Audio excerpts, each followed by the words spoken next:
¿Sabía usted que estamos en la cuenta atrás para conocer si la Ribeira Sacra es declarada Patrimonio de la Humanidad? ¿Sabía usted que quedan menos de 2 meses para que el 19 de julio arranque en Busan el Comité de la UNESCO? ¿Qué supondría esta declaración para la gran joya natural de la Galicia interior?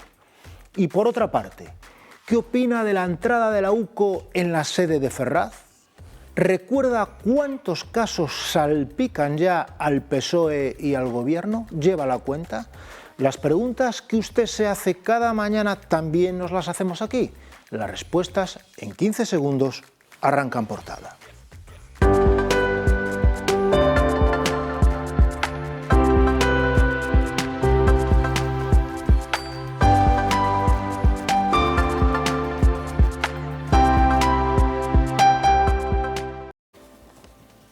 Buenos días, señoras y señores, bienvenidos al programa 2604 de En Portada, un espacio que aborda la actualidad de Ourense, de España y del mundo bajo la mirada de nuestros contertulios. Pero antes, como es habitual, repasamos la portada de La Región, cuyo titular principal dice así: el PSOE, investigado ahora por pagar para frenar causas judiciales.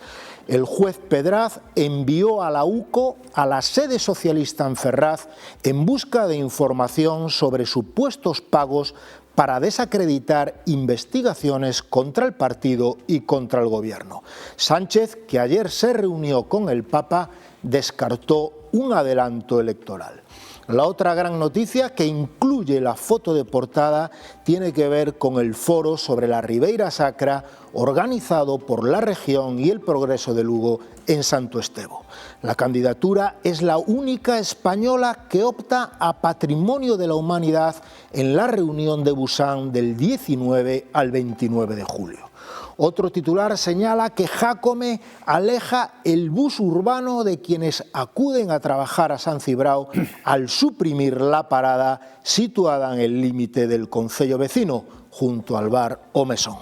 También que el calor sigue y amenaza combatir hoy récords de mayo. Para analizar este y otros asuntos contamos hoy con el deán de la Catedral y responsable de Cáritas en Ourense, José Ángel Feijóo Mirón. Benvido, José Ángel. Bo día.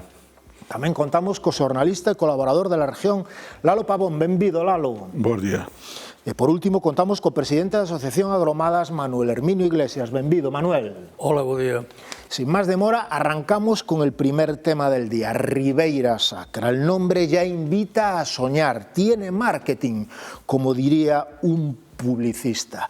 Uno escucha Ribeira Sacra, cierra los ojos y se imagina suspendido entre bancales de Mencía, allí donde el desnivel se precipita sobre el río en un eco infinito. Uno vuelve a escuchar Ribeira Sacra, abre los ojos y la realidad supera lo imaginado. No hay una sola foto de Facebook o Instagram, por muchos filtros que le pongan, que haga justicia a la insondable belleza de este territorio espontáneo, surgido de los lindes marcados por los eremitas. Es fácil comprender por qué los monjes se asentaron allí en el medievo y en 2 meses sabremos si los miembros del comité reunido en Busan respaldarán su candidatura a Patrimonio de la Humanidad tras su retirada en 2021 a causa de las grandes presas que jalonan este territorio. 5 años después, concursa con los embalses ya integrados en su repertorio bajo el lema Ribeira Sacra, paisaje del agua. Las preguntas son: ¿tendrá éxito? ¿Qué supondría en ese caso para Lugo y Ourense? José Ángel. Pues me gustaría que tuviera éxito, la verdad, porque ciertamente el entorno, como tú muy bien decías, es algo paradisíaco, es algo distinto. Es un poco esto que a veces ahora busca tanta gente a la hora de hacer turismo, buscar lugares distintos. Todavía conserva, por un lado, es una naturaleza sorprendente y por otro lado conserva todavía pues ese entorno pues donde la población no son excesivos, ¿no? Donde no hay unas grandes masas de gente ni grandes lugares urbanos que de alguna manera, bueno, afean un poco todos esos lugares, ¿no? Entonces, yo supongo a nivel legal y otros niveles no sé muy bien exactamente cuáles son los beneficios, ¿no? Pero sí es verdad que a nivel publicitario sería un beneficio inmenso. Y por otro lado, también es una manera de obligar a las administraciones a invertir más en ese entorno, ¿no?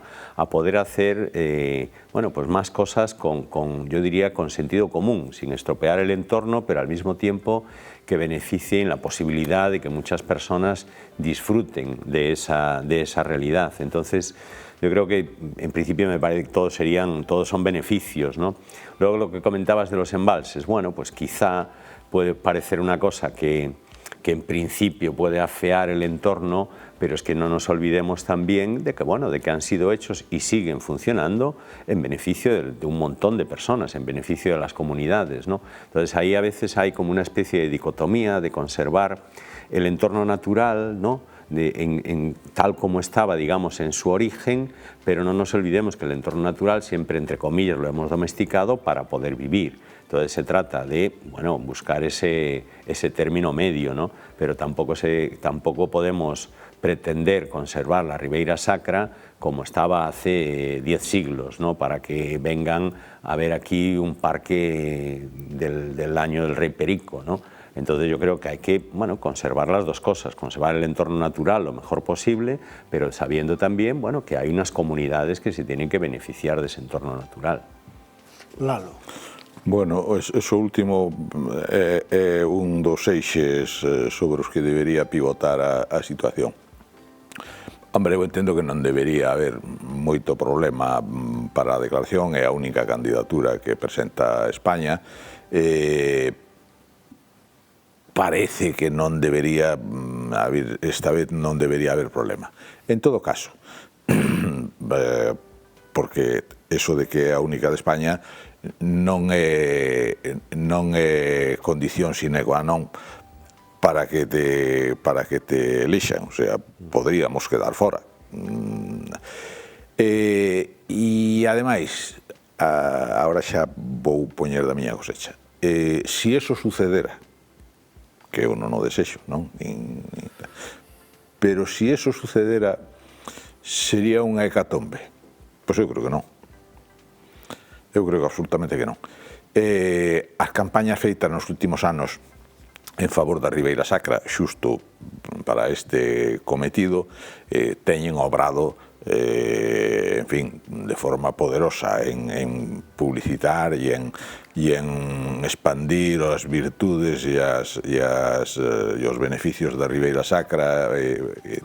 Entón, por ese punto de vista, desde ese punto de vista, eu creo que a Ribeira Sacra vai ter milleiros e milleiros de visitantes, aínda que non sexa patrimonio da humanidade.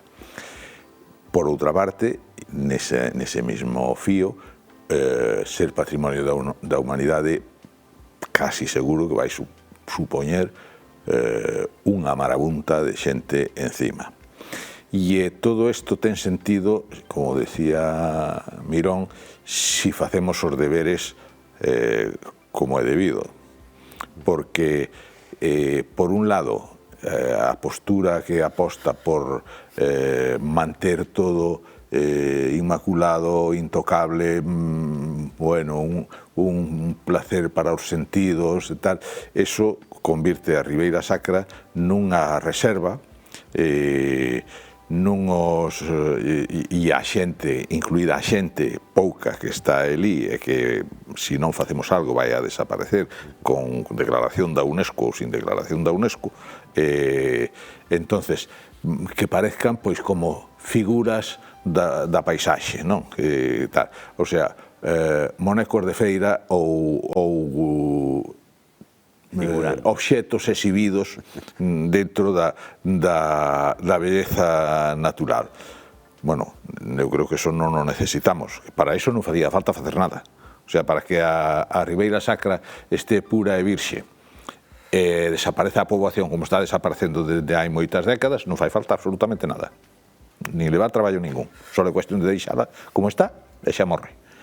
Entonces, si queremos que eso sexa un símbolo e sirva para ser admirado, para ser respetado, para coñecer a súa historia, para coñecer de onde vimos unha parte do noso territorio e aínda para onde queremos ir contando con ela e respetándoa, pero dándolle unha función que sexa útil, eso exixe investimento, exixe poñer ali algo máis que estampitas e 2 conteñedores para tal, ou quioscos, burger, ou tal. O sea, necesitamos un plan que non hai das administracións para adiantarse ao que pode vir.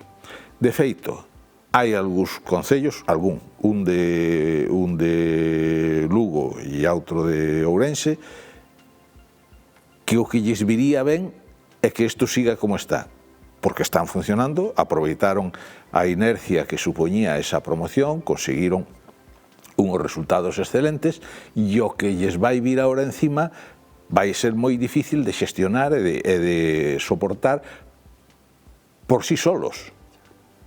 Si non se conta con... A ver, ahora mismo, a afluencia de visitantes e a gas Parada de Sil e Sober, para baixar abaixo os embarcadeiros, por exemplo.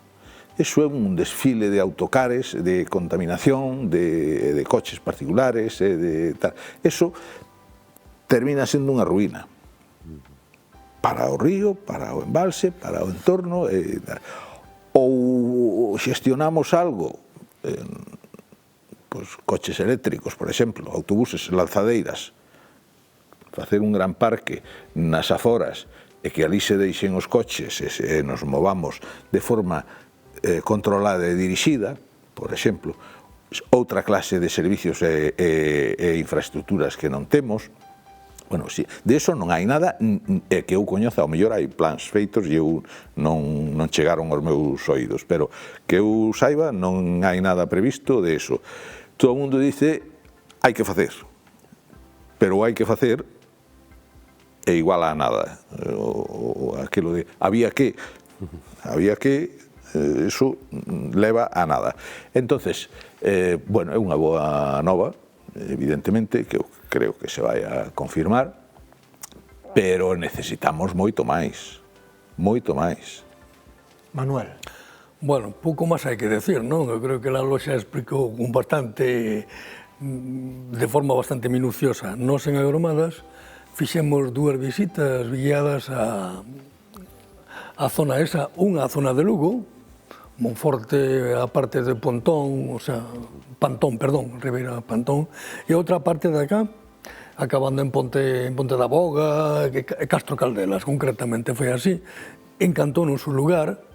Eu tuve a oportunidade de ir varias veces aos premios de Parada do Sil, co grupo Vellos Amigos ali, e é unha zona preciosa, pero comparto plenamente o que se dice, si non se fai un plan con certo cuidado de reservar a natureza, pero tamén de que non se despoblen os lugares onde queda cada vez menos xente, e que tampouco hai unha masificación ou que se organice de alguna maneira, o tema, o mellor, pois, pouco máis pode traer máis que unha declaración.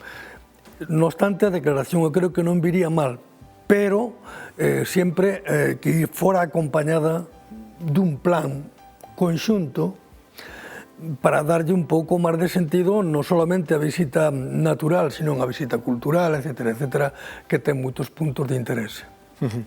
Polo que vexo hai a mellor colección de románico que se poida ver, en fin, arredor dos nosos confín. Sí, é que a Ribeira Sacra abarca moito, porque ás veces pensamos que son só as ribeiras do Sil, pero que aquí está desde San Pedro de Rocas a Monte de Ramo, que son mosteiros. No, o Miño, claro, entonces, zona de Taboada, Chantada. Esteban, o Santa Cristina. As que están en Parada, ao lado de Belesar, prácticamente ali en Belesar mismo, non? Claro, sí, sí. Hai unhas iglesias interesantísimas. Pero fixadevos, ahora que menciona Manolo o de Parada, o Concello de Parada de Sil, hai un par de anos, me parece, aprobou xa a anulación de licencias de vivendas turísticas.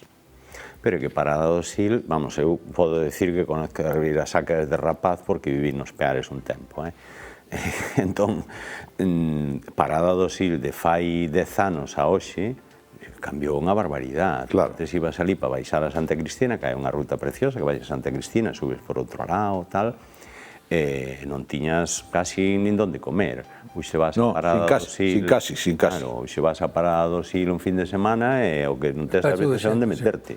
Claro, bueno, pois esa é a cousa. Entonces, no Concello deronse conta que hai que poñer o freno, porque é insostible. Esa situación é insostible. Bueno, pois é o exemplo do que pode pasar. E hai que ter clarísimo que de éxito morres enseguida. O sea, pero enseguida. Porque os visitantes,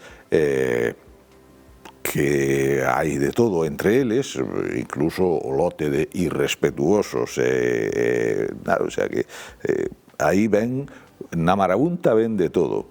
Entonces, esa marabunta, si se bota encima, é moi difícil de xestionar. Moi difícil de xestionar, aparte de problemas prácticos. Concellos como Nogueira de Ramuín, Esgos, bueno, todos os que están por aí, que se viran ahora con unha afluencia desmesurada de repente, porque claro, a declaración de Patrimonio da Humanidade vai se producir a finais de xullo e desde o día seguinte van caer xente, o sea, non van esperar a que se fagan infraestructuras, non, esos caen ao día seguinte e a partir de aí, bueno, pois todos eses concellos non teñen infraestructura para poder afrontar os retos que lle veñen encima. Casos prácticos, povos e concellos que teñen 500, 800 habitantes, 1000 habitantes, 1200, Castro Caldelas, que é o máis grande, ou é menos, bueno, que é o máis grande e tal, teñen unhas infraestructuras para esos servicios que teñen que dar, que teñen que prestar. Ahora multiplícalle por 10 a afluencia de xente. Como se recollen os residuos? Quen paga ese? Porque os beneficios primeiros que deixan os turistas son hostelería, restauración, bueno, pouco máis. Con eso non se pagan a xestión dos residuos que xeneran. Quen barre o que queda no entorno dos lugares visitados? Quen paga eso?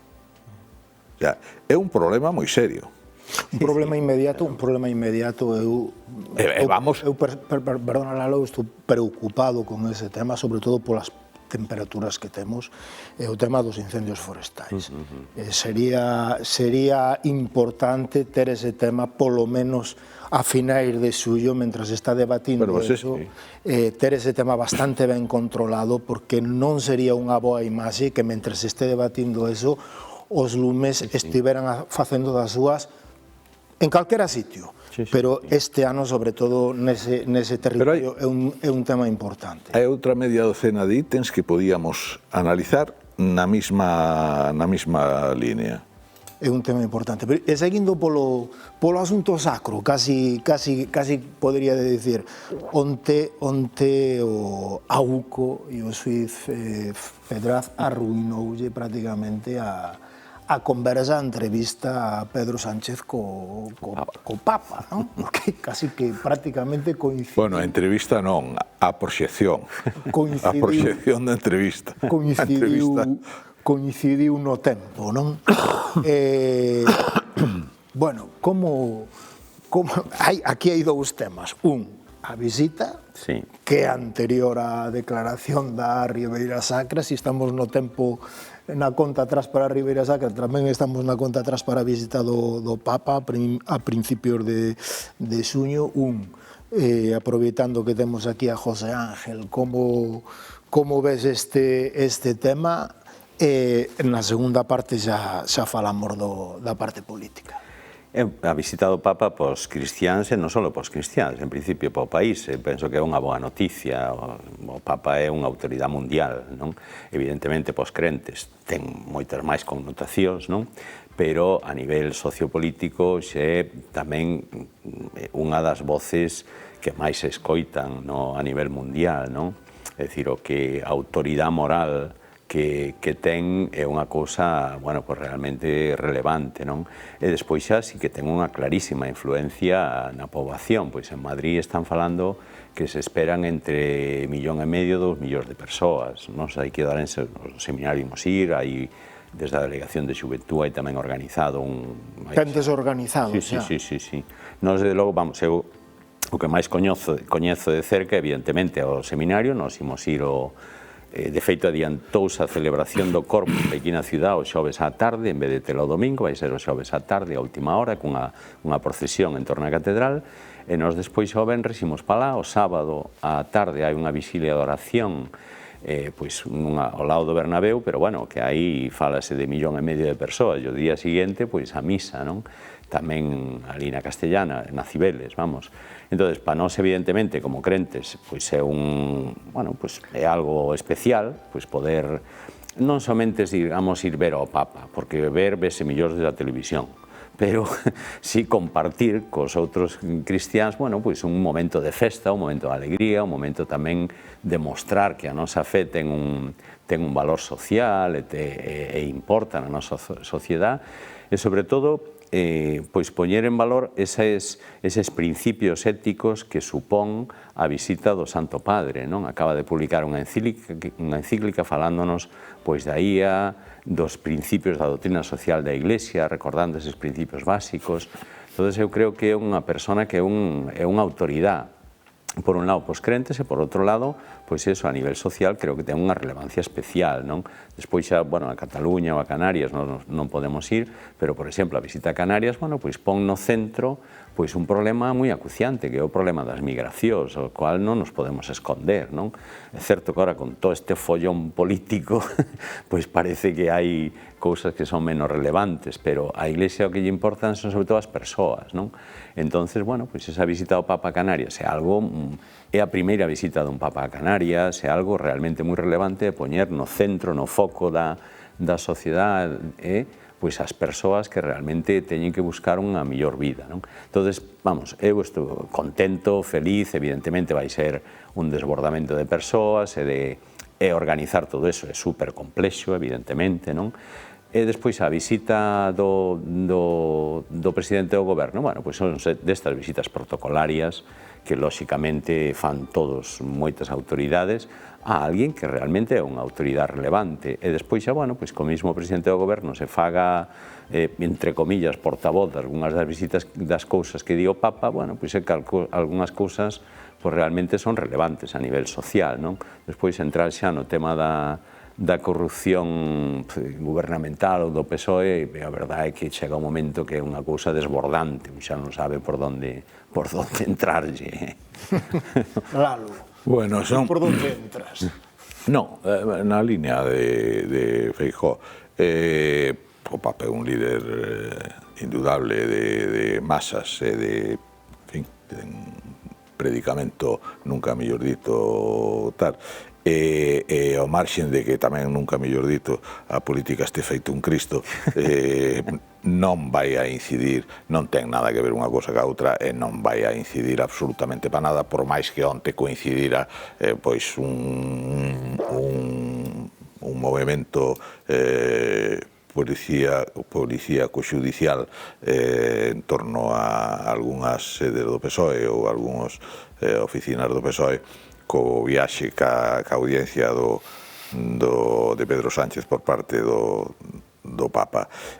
Por certo, o Papa no liderado e no tal acaba de publicar un libro un compañeiro meu, non de aquí, Juan Vicente Bo, que foi corresponsal moitos anos no Vaticano e viviu en Estados Unidos tamén de corresponsal. Os que teñan certo interés en coñecer cousas do Papa pode ser útil. E ao marxen deso, o circo e o cisco xudicial. Bueno, pois é a descomposición de unha organización, así claramente. Pero tampouco eu me rasgaría as vestiduras porque nin é a primeira, nin desgraciadamente vai a ser a última, porque teño dito, pois, e os que estades aquí seguro que xa mos coitastes algunha vez ou máis dunha vez, de que o sistema de funcionamento dos partidos tal como está hoxe aboca á corrupción. Porque os partidos non teñen de que vivir, a lei proíbe que teñan mecenazgo. As cuotas dos militantes non dan para nada, o sea, eso vale para pagar as pipas que poñan nun acto. O funcionamento ordinario teñen que buscar por outro lado. Pois a ecuación sale mal. Así é que, mientras non resolvamos eso, vámoslo ter. Porque agora estamos, nos abren as carnes co escoitado todos os días, tal, que tamén hai que filtralo despois para ver cual é o alcance real, pero é moito. Pero hai 10 anos estábamos ca Policía Patriótica con un tal, non me acordo agora como se chamaba, que estaba o tesoreiro, o tal Bárcenas, que trillaba os papeles nos tal, non sabíamos quen era M.R. En fin, todo isto con distintas manifestacións, exposicións públicas e tal, pero isto é un déjà vu absoluto. Bueno, vamos a ver, a min eu que son unha persona escéptica. Perdona, e unha política, en fin, de altísimo nivel, que se encontra un Jaguar no garaxe da súa casa e non sabe onde veu. Sí, pero bueno, isto de que nos parezcamos, falando do Santo Padre, cada vez máis a Italia, que era un pentapartito e cada 3 meses cambiábamos de goberno, home, sí, pero conformarnos con que todo ten que ser... No, eu non digo conformarnos, eu digo que mientras non resolvamos o problema de fondo, vamos estar periódicamente en cousas parecidas a esta. Pero bueno. Manuel. Bueno, vamos a ver, falábase da visita, en este caso do presidente do goberno, o Papa actual, non? Ben, a min iso parece unha cosa que é unha cuestión de protocolo, como xa se que dixo aquí, non? Pero, falando do Papa, a min, en este momento, hai unha cosa que me chama a atención, neste momento tan convulso no mundo, non solamente neste país, porque ainda esa mañá Trump sigue atacando, está en un período de paz de 60 días e sigue atacando a Irán, o israelita sigue facendo das súas unha escabechina total, o que pasa que parece que desapareceu dos medios. Pareceme que unha voz que clame un pouco de sensatez e de cordura, e sobre todo de reflexión, pareceme interesantísimo. E tamén me parece interesantísimo unha cosa que non se comentou aquí, é a primeira encíclica que acaba de quitar sobre a inteligencia artificial e todo o que pode ser beneficios e perxuicios e situacións éticas e morales que se poden producir a cambio de todo eso. Eu comparto de que o que decía Lalo dos partidos políticos é un problema moi serio para poder manterse como organizacións humanas, non? O que pasa é que o problema estructural. Tamén existe outra postura contraria, como podemos tomar como referencia Estados Unidos, donde se poden recibir todo tipo de cousas e ao final esas grandes corporacións son as que controlan o grupo político. É un tema moi complexo e complicado de poder meterlle, digamos, cunha forma racional. Pero aí todo o mundo sabe a que xogan. Sí. Todo o mundo sabe que xogan, pero todo o mundo sabe de que hai dos grupos políticos que os republicanos e os demócratas e os demais non pintan nada. Non pintan nada porque realmente hai unha serie de empresas que potencian directamente, económicamente, sin ningún tipo de abusos. Pero, Manolo, aquí, aparte dos demócratas e dos republicanos de aquí, que hai? Bueno, evidentemente, eu digo que hai que buscar unha solución, pero a solución, o mellor, non é nin unha cousa nin a outra. Habrá que buscar un punto intermedio ou algo que realmente... Porque, como ben dicen os gregos, en este caso temos un presente, a condición humana ten moitas virtudes, pero ten grandísimos defectos. Sí. E a veces o tema dos cuartos pois é unha cuestión que é super atractiva. super atractiva e corrompe casi todo. Dice, hai aquilo que decía que os cegos fai ver, os coxos fai andar e os sordos fai oír, non? Eu aí teño unha teoría tamén. Entonces, que sucede que eso? Que outro día... A mí gustame escoitar en este momento, eu que son bastante crítico que a religión, a palabra do Papa en este aspecto, porque me parece que pode poñer un pouco de sensatez nun mundo donde todas as normas conseguidas despois da Segunda Guerra Mundial saltaron polos aires. Non quedan normas. Este é un campo aberto onde un país pode invadir a outro, onde un país pode atacar a outro sin máis. Pasamos de todo, non compartimos ni siquiera os grandes países como China, Estados Unidos, Rusia, non firman o Tratado de Dereitos Humanos, por exemplo. Non o consideran, porque considéranse por encima do ben e do mal. Sí, pero eso é consecuencia do pecado original de cando se crearon as Nacións Unidas, do dereito de veto Antes decía que non se podía volver ao pasado realmente. Os israelitas tamén volven ao pasado, dicen que é unha cuestión bíblica el gran Israel. Bueno, a min isto parece unha coña marinera, vamos. Entonces, gústame escoitar unha voz sensata que en este momento parece que pon un pouco de cordura en este mundo que vai tan a presa que pode naufragarse en cualquier momento, non? Sí, eu estou completamente de acordo contigo, é dicir, cómprenos un pouco de pararnos e recuperar os valores e os ideales fundamentales que xiran sempre en torno á persoa, a dignidade da persoa, non? Despois xa habrá distintas solucións, distintas maneiras de enfocar pois, os sistemas políticos, a xestión administrativa concreta, non? Pero recuperar un pouco esos valores fundamentais que están en torno á dignidade da persoa creo que é fundamental. E iso é certo, pois, como tú dis, que realmente, bueno, pois, o Papa é unha referencia nese sentido. Lalo, solo para finalizar, que che parece a supresión da parada do alcalde no límite con Sancio Brao? Que a alcaldesa Marta Nova está moi enfadada. Pois podían enfadarse máis todos. Si todos nos enfadáramos máis, iríanos mellor. O problema de fondo tamén é que non nos enfadamos nada. Bueno, pois... No, aí eu sí que me gustaría decir algo deso. Non somente a supresión desa parada, o polígono é dos lugares peor comunicados, que a cantidad de traballadores que hai e de posibilidades de traballo... O peor. Exactamente, é prácticamente imposible. Digo, en Cáritas hai realmente un programa, por exemplo, que hai xente que se ven formar algunha empresa do polígono e ás veces non hai maneira de trasladarse aquí. Entón non é somente a supresión dunha parada, é que realmente chegar ao polígono en medios públicos é tremendamente complicado. Ese é un debate, unha eiva importante. Para rematar, Manuel. Para rematar, bueno, vamos a ver. O tema do transporte fora do Concello de Ourense é un tema de que a ciudadanía nin se pon, nin reclama, nin os concellos actúan e que na que ten moito máis responsabilidade que o Concello de Ourense a Dirección Xeral de Transportes da Xunta de Galicia. Tendría que modificar moita legislación para que poder facer realmente unha área que funcionara. Bueno, están evitando continuar. Hai 36 anos que íbamos facer esa área.